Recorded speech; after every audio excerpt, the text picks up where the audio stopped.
سبق نمبر 43، رکوع نمبر 4، آیت نمبر 31 تا 41۔ قرآن مجید کی تلاوت حرفی لفظی اور با محاورہ ترجمہ بما تشریح حافظ محمد قاسم خان کی آواز میں۔ بسم اللہ الرحمن الرحیم۔ قل ان کنتم تحبون اللہ فاتبعونی یحببکم اللہ ویغفر لکم ذنوبکم واللہ غفور الرحیم۔ قل آپ فرما دیجئے، ان کنتم اگر ہو تم، تحبون اللہ محبت رکھتے اللہ سے، فاتبعونی پس پیروی کرو میری، یحببکم اللہ محبت کرے گا تم سے اللہ، ویغفر اور بخش دے گا، لکم تمہارے لیے، ذنوبکم گناہ تمہارے، واللہ غفور الرحیم اور اللہ بخشنے والا رحم کرنے والا ہے۔ پوری آیت۔ آپ فرما دیجئے اگر تم اللہ سے محبت کا دم بھرتے ہو تو میری پیروی کرو، اللہ تم سے محبت کرے گا اور تمہارے گناہ بخش دے گا، اور اللہ بخشنے والا رحم کرنے والا ہے۔ قل اطیعوا اللہ والرسول فإن تولوا فإن اللہ لا يحب الكافرین۔ قل آپ فرما دیجئے، اطیعوا اللہ والرسول کہا مانو اللہ کا اور رسول کا، فإن تولوا پس اگر منہ پھیر لوگے تم، فإن اللہ پس بلا شبہ اللہ، لا يحب الکافرین نہیں محبت کرتے کافروں سے۔ پوری آیت۔ آپ فرما دیجئے تم اللہ اور رسول کا کہا مانو، سو اگر تم منہ پھیر لوگے تو اللہ کافروں سے محبت نہیں کرتے۔ ان اللہ اصطفى آدم ونوحا وآل ابراہیم وآل عمران علی العالمین۔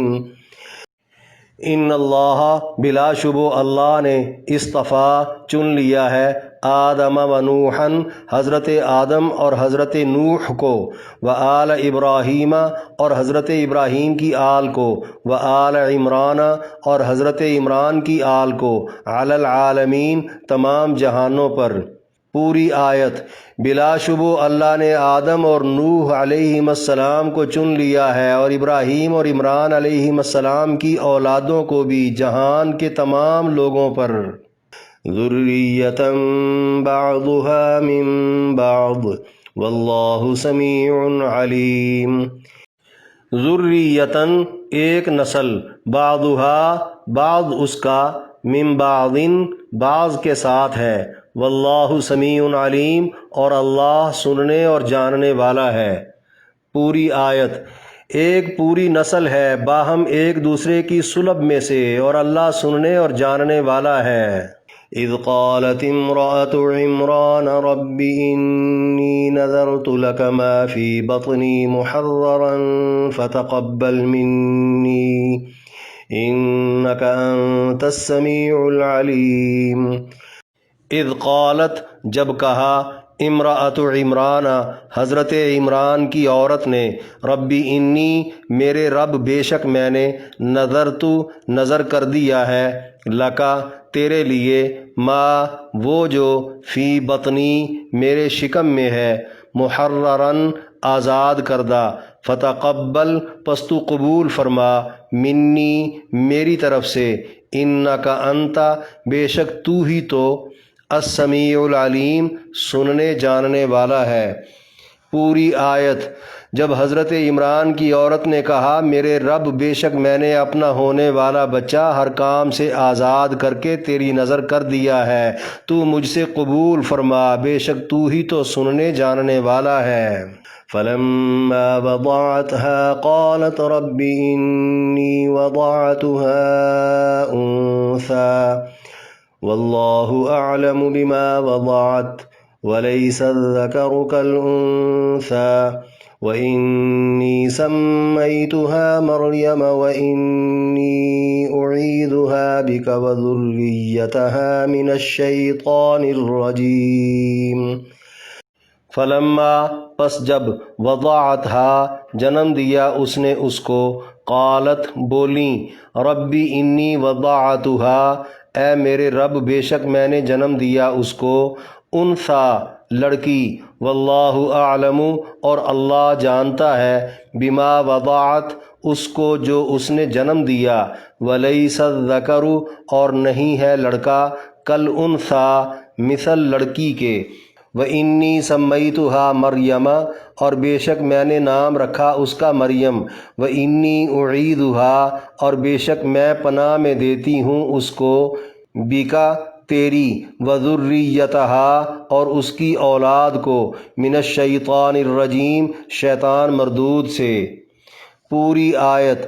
سو جب اس نے بچہ جنم دیا تو بولی، یا رب میں نے تو بچی جنم دے دی، حالانکہ اللہ خوب جانتا ہے جو اس نے جنم دیا، اور لڑکا نہیں ہے لڑکی جیسا، اور میں نے اس کا نام مریم رکھا، اور اسے اور اس کی اولاد کو شیطان مردود سے تیری پناہ میں دیا۔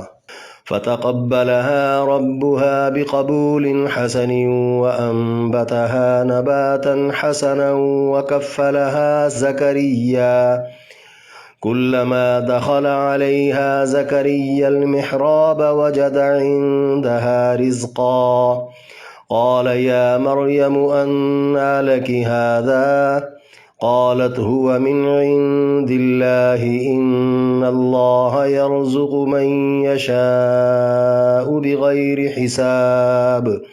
فتقبلها پس قبول کر لیا اس کو، ربها اس کے رب نے، بقبول قبولیت کے ساتھ، حسن اچھی، وانبتها اور پروان چڑھایا اس کو، نباتاً پروان چڑھانا، حسناً اچھا، وکفلها اور کفالت دی اس کی، زکریا حضرت زکریا کو، کلما جب کبھی، دخلا داخل ہوئے، علیہا اس پر، زکریا حضرت زکریا، المحراب حجرے میں، وجدہ پایا، عندہا رزقاً اس کے ہاں رزق، قال یا مریم بولے اے مریم، انا کہاں سے، لکی ھذا تیرے لیے یہ، قالت بولیں، ہوا من عند اللہ وہ اللہ کے ہاں سے، ان اللہ یرزق بے شک اللہ دیتا ہے، من یشاء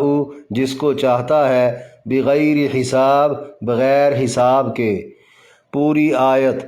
سو اللہ نے بچی کو بخوشی قبول کر لیا اور اس کی بہترین پرورش کی اور حضرت زکریا علیہ السلام کی کفالت میں دے دیا۔ حضرت زکریا جب بھی مریم کے حجرے میں آئے تو اس کے پاس تازہ رزق پایا تو بولے یہ تیرے پاس کیسے آیا؟ مریم بولیں یہ اسی اللہ کی طرف سے ہے جو بغیر حساب کے جسے چاہتا ہے رزق عطا کر دیتا ہے۔ ہنالک دعا زکریا ربہ قال رب هب لي من لدنك ذرية طيبة إنك سميع الدعاء۔ ہنالکا وہیں، دعا پکارا، زکریا ربہ زکریا نے اپنے رب کو، قالا بولے، ربی اے میرے رب، حبلی عطا کر مجھے، من لدنکا اپنی جناب سے، ذریۃ طیبۃ اولاد پاک، انک سمیع الدعاء بے شک تو ہی پکار سننے والا ہے۔ پوری آیت۔ وہیں کھڑے زکریا علیہ السلام اپنے رب کو پکارتے ہوئے بولے، اے میرے رب مجھے اپنی جناب سے نیک پاک اولاد عطا فرما، بلا شبہ تو ہی فریاد سننے والا ہے۔ فنادته الملائكة وهو قائم يصلي في المحراب أن الله يبشرك بيحيى مصدقا بكلمة من الله وسيدا وحصورا ونبيا من الصالحين۔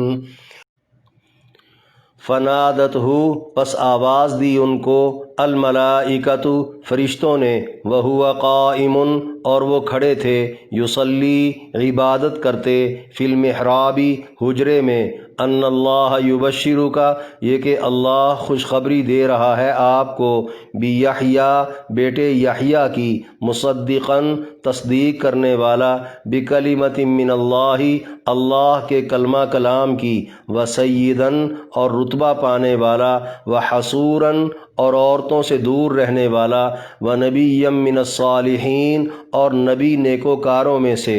پوری آیت۔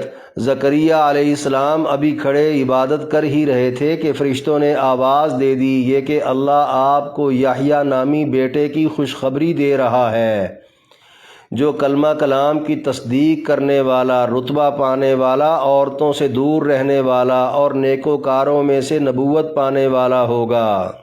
قال رب أنا يكون لي غلام وقد بلغني الكبر وامرأتي عاقر قال كذلك الله يفعل ما يشاء۔ قال بولے ربی اے میرے رب، انا کیسے، یکون ہوگا، لی میرے لیے، غلام بیٹا، وقد اور تحقیق، بلغنیہ پہنچ چکا مجھے، الکبر بڑھاپا، وامرأتی اور میری بیوی، عاقر بانجھ ہے۔ قال فرمایا اللہ نے، کذالک اللہ اسی طرح اللہ، یفعل کرتا ہے، ما یشاء جو چاہتا ہے۔ پوری آیت۔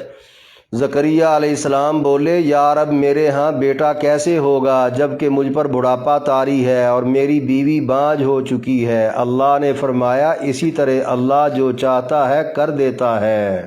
قال رب اجعل لی آیہ قال آیتک الا تکلم الناس ثلاثة ایام الا رمزا واذکر ربک کثیرا وسبح بالعشی والابکار۔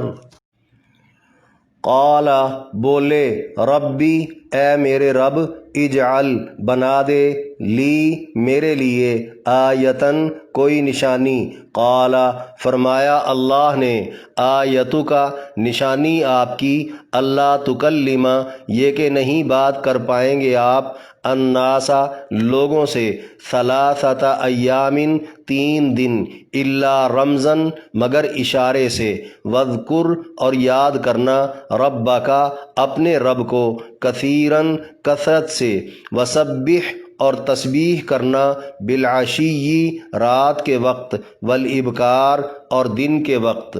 پوری آیت۔ حضرت زکریہ علیہ السلام بولے یا رب میرے لیے کوئی نشانی ہو جائے۔ فرمایا آپ کے لیے نشانی یہ ہے کہ آپ لوگوں سے 3 دن بات نہیں کر پاؤ گے مگر اشارے سے، اور آپ اپنے رب کو کثرت سے یاد کرنا اور شام و صبح تسبیح کرتے رہنا۔ اس رکوع میں درج 11 آیات کی تشریح۔ آیت نمبر 31 قل ان کنتم تحبون اللہ سے واللہ غفور الرحیم تک۔ فرمایا آپ فرما دیجئے اگر تم اللہ سے محبت کا دم بھرتے ہو تو میری پیروی کرو، اللہ تم سے محبت کرے گا اور تمہارے گناہ بخش دے گا، اور اللہ بخشنے والا رحم کرنے والا ہے۔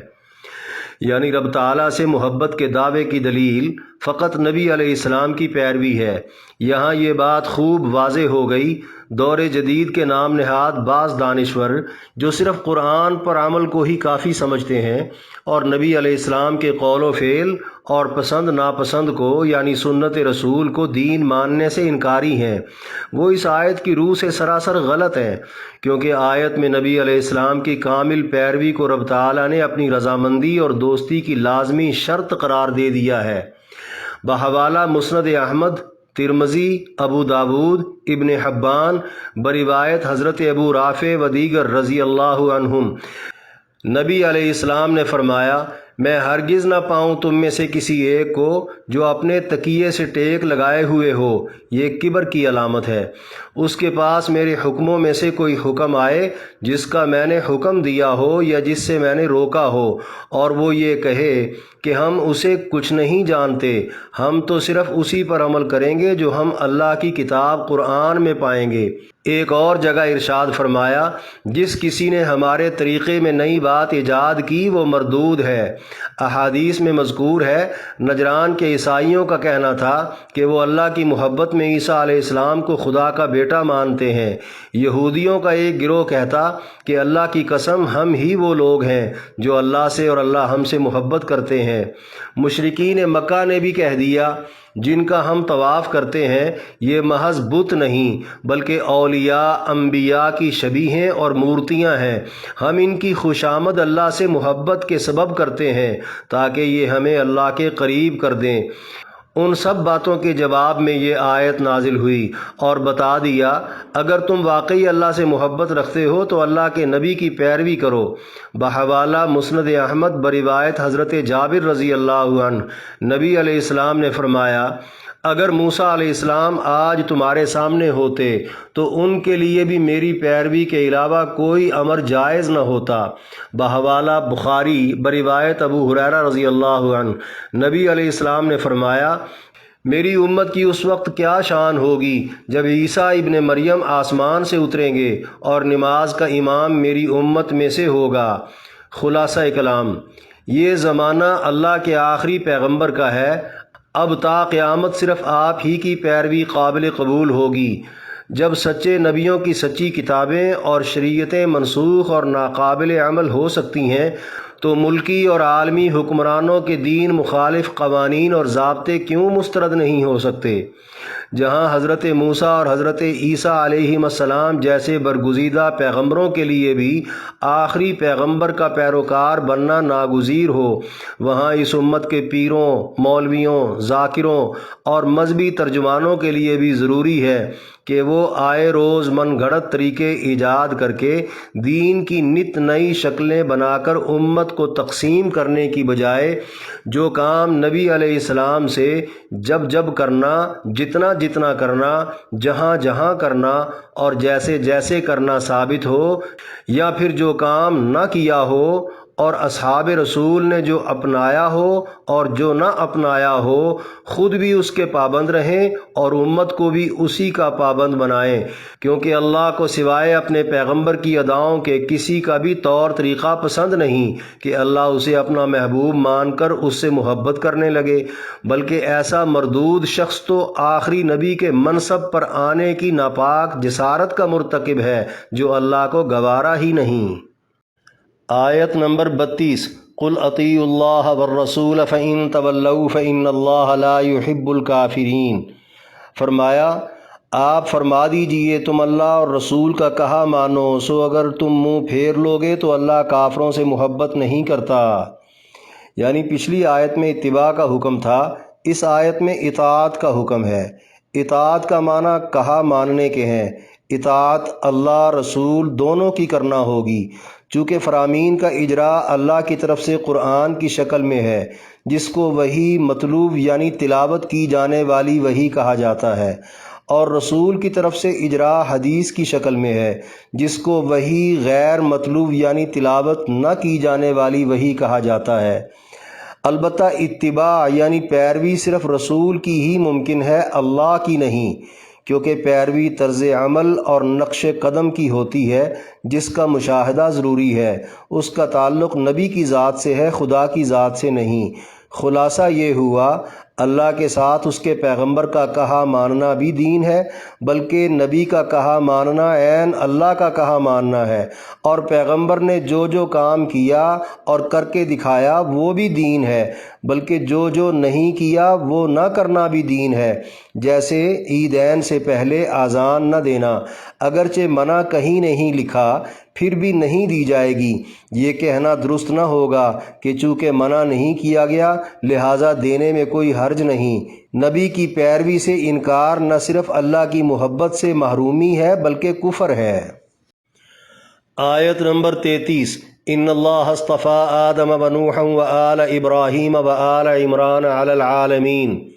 فرمایا بلا شبہ اللہ نے آدم اور نوح علیہم السلام کو چن لیا ہے اور ابراہیم اور عمران علیہم السلام کی اولادوں کو بھی جہان کے تمام لوگوں پر، یعنی پوری انسانیت کے باپ آدم علیہ السلام سے لے کر جناب محمد رسول اللہ صلی اللہ علیہ وسلم تک پیغمبروں کی یہ ساری جماعت ہی انسانوں کی ہدایت کے لیے اللہ نے چن رکھی تھی۔ ان میں سے ہر ایک نے یکے بعد دیگرے تواتر کے ساتھ اپنے ذمہ کام نمٹائے۔ کسی ایک نے بھی خدائی کا دعویٰ نہیں کیا اور نہ ہی لوگوں نے کسی ایک نبی کے بارے میں ایسا غلط عقیدہ گھڑا جو عیسائیوں نے عیسیٰ علیہ السلام کے متعلق گھڑ لیا۔ ایک اہل تشیع بھی ہیں جنہوں نے اللہ پر جھوٹ گھڑتے ہوئے تفسیر قمی میں لکھا ہے، اس آیت میں آل محمد کا جملہ بھی تھا جو زمانے کے لوگوں نے نکال دیا ہے، جبکہ اللہ کا دعویٰ ہے کہ اللہ نے قرآن کی حفاظت اپنے ذمہ لے رکھی ہے۔ آیت میں مذکور آل عمران سے مراد حضرت عیسیٰ اور ان کی والدہ ہیں۔ حضرت عمران علیہ السلام حضرت عیسیٰ علیہ السلام کے دادا بھی تھے اور نانا بھی۔ بنی اسرائیل میں عمران نام کی دو ہستیاں ہوئی ہیں، ایک حضرت موسیٰ و ہارون علیہ السلام کے والد حضرت عمران ابن یسہر، ان کی ایک بیٹی یعنی موسیٰ علیہ السلام کی بہن کا نام بھی مریم ہی تھا۔ دوسرے حضرت بی بی مریم علیہ السلام کے والد حضرت عمران بن ماسان، دونوں کے زمانہ میں 1800 سال کا فرق ہے۔ بحوالہ تفسیر جلالین اہل علم کا اتفاق ہے عیسیٰ بن مریم والے حضرت عمران حضرت سلیمان اور حضرت داود کی اولاد میں سے تھے اور بیت المقدس کے خطیب اور امام بھی تھے، اور حضرت زکریہ علیہ السلام کے ہم زلف تھے۔ بی بی مریم کی والدہ حضرت حنا کی سگی بہن حضرت زکریہ کے نکاح میں تھیں۔ حضرت زکریہ کے صاحبزادے حضرت یحییٰ بھی نبی تھے۔ اگلی آیت میں حضرت عیسیٰ علیہ السلام کا مفصل واقعہ مذکور ہے۔ آیت نمبر 34، ذریۃ بعضھا من بعض واللہ سمیع علیم۔ فرمایا ایک پوری نسل ہے باہم ایک دوسرے کی صلب میں سے، اور اللہ سننے جاننے والا ہے۔ یعنی نبیوں کی چنی ہوئی پسندیدہ اور افضل ترین جماعت کے تمام افراد باہم نسلی اور صلبی تھے۔ کبھی ان کی جد حضرت عمران پر، اس سے اوپر جا کر حضرت ابراہیم پر، اس سے تھوڑا اور اوپر جا کر حضرت نوح پر، اور سب سے اوپر جا کر حضرت آدم علیہ السلام پر مل جاتی۔ اس نسلی اور صلبی سلسلے کا ایک فرد خدا کا بیٹا کیسے ہو گیا؟ ایسی من گھڑت اور بے سر و پا باتوں کو اللہ سننے والا اور قائلین کو اللہ جاننے والا ہے۔ آیت نمبر 35، اذ قالت امرأۃ عمران سے انک انت السمیع العلیم تک۔ فرمایا جب حضرت عمران کی عورت نے کہا میرے رب بے شک میں نے اپنا ہونے والا بچہ ہر کام سے آزاد کر کے تیری نظر کر دیا ہے، تو مجھ سے قبول فرما، بے شک تو ہی سننے جاننے والا ہے۔ یعنی حضرت عیسیٰ علیہ السلام کی ولادت کا ابتدائیہ کچھ یوں ہوا۔ روایات کے مطابق حضرت عمران کی بیوی حضرت حنا بن باقوزہ نے بڑھاپے میں جب کہ وہ اولاد جننے کے قابل بھی نہ رہی تھیں، ایک مادہ پرندے کو اپنی چونچ سے اپنے بچے کے منہ میں دانہ ڈالتے دیکھ کر اللہ سے اولاد مانگ لی۔ میاں بیوی کے مابین فطری عمل سے جب اولاد کی امید لگ گئی تو حضرت حنا نے محض اللہ کی عطا سمجھ کر بچے کو اللہ کے دین کی تبلیغ اور بیت المقدس کی خدمت کے لیے دعاؤں کو سننے اور نیتوں کو جاننے والے رب کے نام وقف کرنے کی نظر مان لی۔ اس زمانے کی شرع کے مطابق دین الہی کے لیے زندگی وقف کرنے والے راہبوں کا دنیاوی مشاغل سے آزاد ہونا، حتیٰ کہ شادی وغیرہ بھی نہ کرنا، اور تارک الدنیا ہو کر اپنا آپ اللہ کے سپرد کر دینا مشروع تھا، جبکہ شرع محمدی میں ترک دنیا کو ممنوع قرار دے دیا گیا۔ مگر اس کا پورا ثواب 5 فرض نمازوں کی جماعت اور جمعہ کے لیے پہلے آ کر انتظار میں بیٹھے رہنے اور نمازوں کے بعد بھی کچھ دیر ٹھہرے رہنے کی صورت میں باقی رکھ دیا گیا۔ آیت نمبر 36، فلما وضعتها سے وذریتها من الشیطان الرجیم تک۔ فرمایا سو جب اس نے بچہ جنم دیا تو بولیں یا رب میں نے تو بچی جنم دے دی، حالانکہ اللہ خوب جانتا ہے جو اس نے جنم دیا، اور لڑکا نہیں ہے لڑکی جیسا۔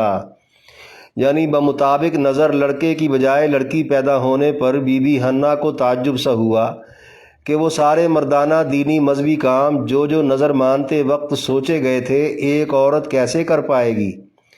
اگلا جملہ کہ اللہ خوب جانتا ہے جو اس نے جنم دیا اور لڑکا نہیں ہے لڑکی جیسا، مفسرین میں سے بعض کا کہنا ہے کہ یہ جملہ اللہ کا ہے، اور بعض کے نزدیک یہ جملہ بی بی حنا کا ہے۔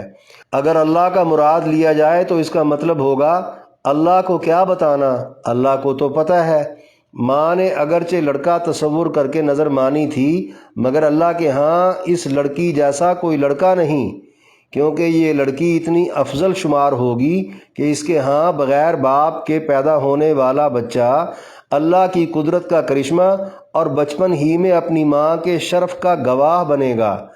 اور اگر بی بی حنہ کا جملہ مراد لیا جائے تو اس کا مطلب ہوگا اللہ کو تو پتہ ہی ہے لڑکی پیدا ہوئی ہے، لڑکا ہوتا تو لڑکی جیسا تو نہ ہوتا۔ آخر میں فرمایا اور میں نے اس کا نام مریم رکھا اور اسے اور اس کی اولاد کو شیطان مردود سے تیری پناہ میں دیا، یعنی والدہ حضرت حنہ نے بچی کا نام مریم رکھ دیا۔ مریم کا معنی خوب عبادت کرنے والی، ساتھ ہی شیطان مردود کے اثر سے اللہ کی پناہ میں دینے کی دعا بھی کر دی۔ بحوالہ بخاری و مسلم بروایت ابو ہریرہ رضی اللہ عنہ، نبی علیہ السلام نے فرمایا ہر بچے کو پیدا ہوتے ہی شیطان چھو لیتا ہے، جس کے سبب بچہ چلاتا ہے، مگر دعا کی برکت سے اللہ نے بی بی مریم اور اس کے بیٹے حضرت عیسیٰ کو شیطان کے چھونے سے محفوظ رکھا۔ بحوالہ ابن حبان بروایت حضرت انس رضی اللہ عنہ، اسی طرح کی دعا نبی علیہ السلام نے اپنی بیٹی بی بی فاطمۃ الزہرا رضی اللہ عنہا کو بوقت نکاح بھی دی تھی، جس کے سبب اللہ نے اپنے نبی کے اہل بیت کو شیطانی چالوں سے محفوظ کر دیا۔ انبیاء تو معصوم ہوتے ہیں، ان کے بعد کچھ برگزیدہ لوگوں کو اللہ محفوظ بھی کر دیتا ہے۔ آیت نمبر 37 فتقبلها ربها بقبول حسن سے ان اللہ یرزق من یشاء بغیر حساب تک فرمایا سو اللہ نے بچی کو بخوشی قبول کر لیا اور اس کی بہترین پرورش کی اور حضرت زکریا علیہ السلام کی کفالت میں دے دیا، یعنی بچی مریم کو لے کر ان کی والدہ بی بی حنہ جب بیت المقدس پہنچیں تو اللہ کی عطا کردہ رغبت پر سب نے بخوشی قبول کرنے کا ارادہ ظاہر کر دیا، باوجود اس کے کہ وہاں کے راہبوں میں پہلے کبھی کوئی عورت شامل نہ تھی۔ اس کا ایک ظاہری سبب یہ بھی تھا کہ یہ بچی سب راہبوں کے استاد اور بیت المقدس کے سابقہ مرحوم امام حضرت عمران کی یتیم بیٹی تھی، اس لیے ہر کوئی چاہنے لگا کہ بچی کو وہ اپنی کفالت میں لے لے، مگر 3 بار کی قرعہ اندازی میں حضرت زکریا علیہ السلام کا ہی نام نکلتا رہا۔ رشتے میں وہ بچی کے سگے خالو لگتے تھے اور وقت کے نبی بھی تھے۔ انہوں نے بچی کو اپنی تحویل اور کفالت میں لے کے مسجد کے ساتھ ایک حجرے میں ٹھہرایا۔ حجرہ ہر وقت مقفل ہوتا جسے ان کے علاوہ کوئی نہ کھولتا، جہاں وہ بچی مقرر کردہ آیا کا دودھ پیے اور کچھ خوراک لیے بغیر قدرتی طور پر پلنے اور دنوں میں پروان چڑھنے لگیں۔ آخر میں فرمایا حضرت زکریا جب بھی مریم کے حجرے میں آئے تو اس کے پاس تازہ رزق پایا تو بولے یہ تیرے پاس کیسے آیا؟ مریم بولی یہ اسی اللہ کی طرف سے ہے جو بغیر حساب کے جسے چاہتا ہے رزق عطا کر دیتا ہے۔ یعنی ہر وقت مقفل رہنے والے حجرے میں تازہ اور بے موسم پھلوں کا پایا جانا۔